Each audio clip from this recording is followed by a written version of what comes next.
The Mississippi River did not simply flow past Vicksburg. It bent around it, as if forced to acknowledge the city's authority. High above that bend, guns waited. Any vessel that tried to pass risked being torn apart from above, caught in a deadly arc of iron and fire.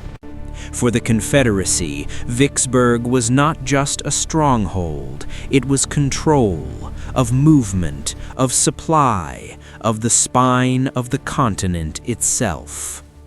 And yet, by the spring of 1863, a quiet realization had taken hold in the Union command. As long as Vicksburg stood, the war could not be won. Grant had already learned what failure looked like here. Mud swallowed roads, bayous twisted movement into confusion. Direct advances collapsed under fire from unseen heights. So he stopped trying to break the city from the front. Instead, he began to move like water, slipping past resistance, searching for a path where none seemed to exist. His army marched south along the western bank of the river, cut loose from its supply base, carrying only what it could move. It was a dangerous gamble. Every mile stretched the line thinner.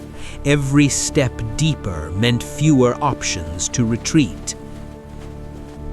But Grant was not retreating. He was circling. When the fleet finally ran past the guns of Vicksburg under darkness, the river became a corridor of flame.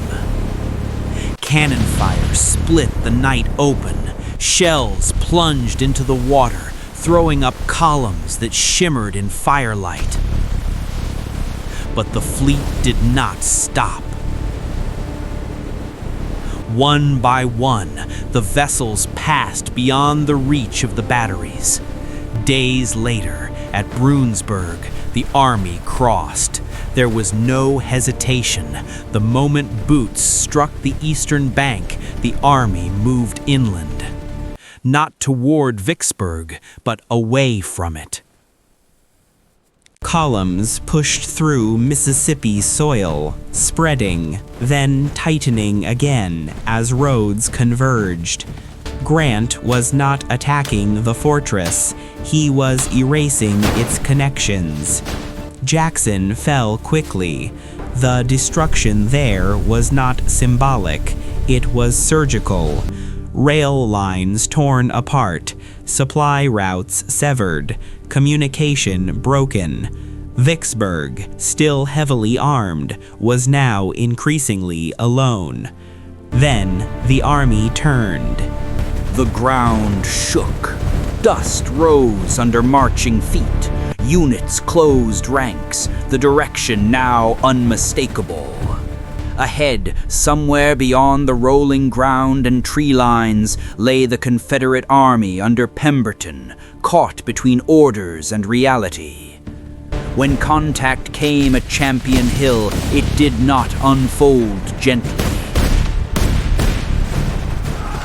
The land itself forced collision. Ridges and slopes compressed movement, and the Union advance struck hard against the Confederate left. Pressure built, not evenly, but with focus. Lines bent, then they cracked. Once the break began, it spread. Confederate units pulled back, first in order, then in urgency. Commands lost clarity in the movement.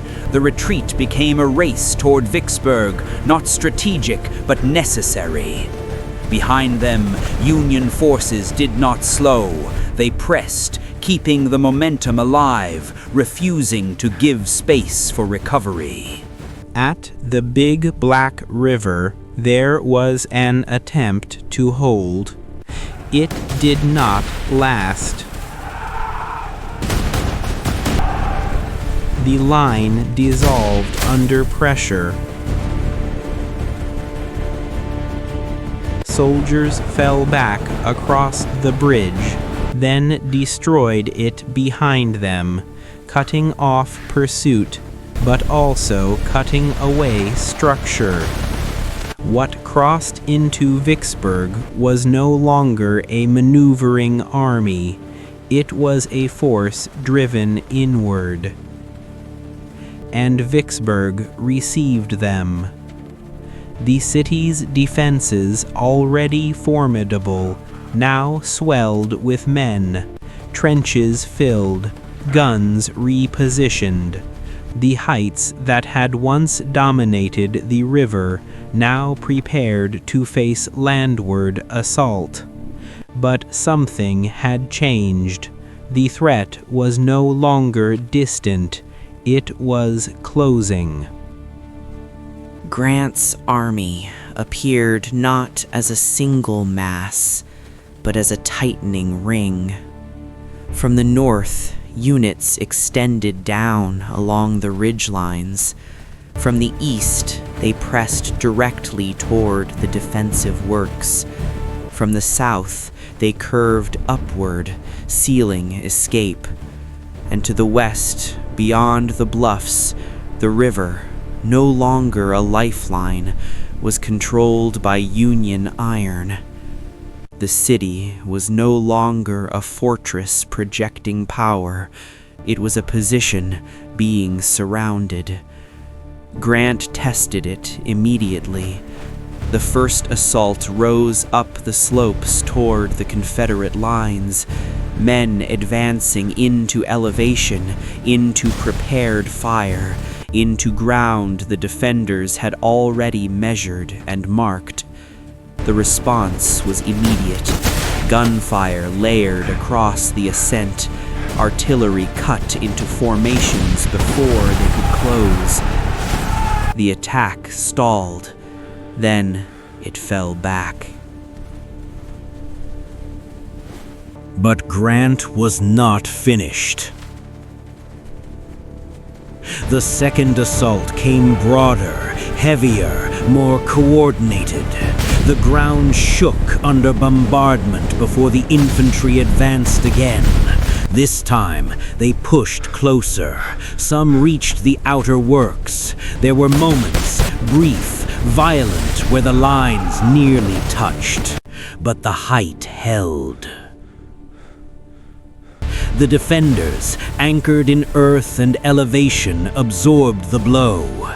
The attackers, exposed and climbing, could not sustain it. Momentum faded. Units flattened against the ground, unable to move forward, unwilling to collapse backward under fire. By the end, the field between them remained unchanged. Grant stood at the edge of realization, not of defeat, but of method. Vicksburg would not fall to a single strike. So, he began to close his grip. Trenches would replace charges. Distance would shrink day by day.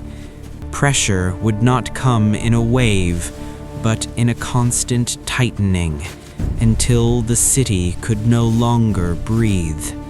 The battle had shifted, not into silence, but into something slower, more deliberate, and far more suffocating. The siege had begun.